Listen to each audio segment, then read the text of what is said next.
First of all, I think it all starts from a case for change that we have experienced at Bain & Company by seeing that we needed more women in leadership positions for a number of reasons. One of them is it's a huge talent pool and we cannot afford to miss it. It is important in the war for talent to have qualified women as leaders in our company. Two, they bring a lot of interesting perspectives, different points of view, different ways to think about some of the problems, so they help us a lot in the problem solving that we need to do for our clients. And three, a lot of our clients are women, and so it is important for us as well to be able to relate to some of them and have the same way to communicate, to think and act as they do. So for those three reasons, we had that case for change.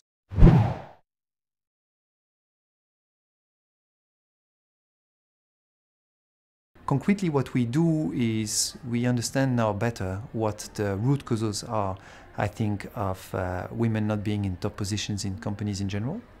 There are mainly two. I would say a classical one that has been written a lot about around how you combine basically a family life and a work life.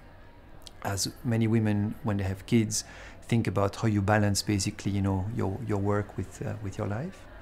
and that we address by thinking about better flexibility programs where we have possibility for women at Bain & Company to take leave of absence, to come back afterwards, to have for a number of months a different type of career path, to work part-time, different types of part-time, many different solutions to basically cope with that.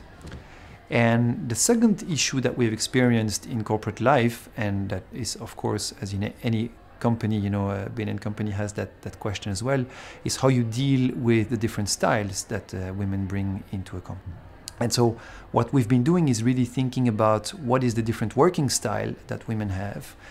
what is the additional, I would say, creativity and innovativeness that they bring to the equation, and how can we also have that in our reward mechanism, how we can have that in our promotional mechanism, and how we can better encourage that. And so concretely what we do as well is to think about, we set ourselves goals, we set ourselves an ambition in terms of women leaders, and it's not that we have quotas or that we force it in, but by having extra attention on those points, you create a self-fulfilling prophecy, which is indeed we have more women in leadership positions.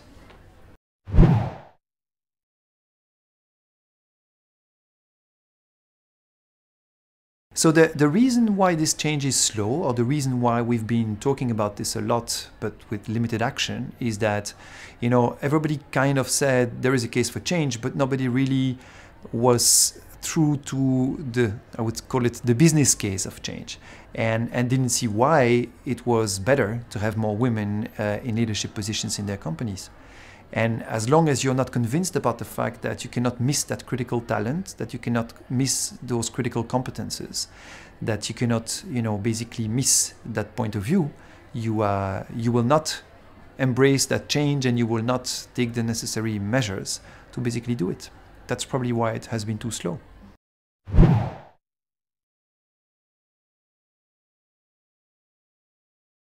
I think the role that Jump is playing here is, on the one hand, making people aware, creating a platform, creating a forum where people can come and talk about it, and also creating a community where people can share some ideas and build on some ideas.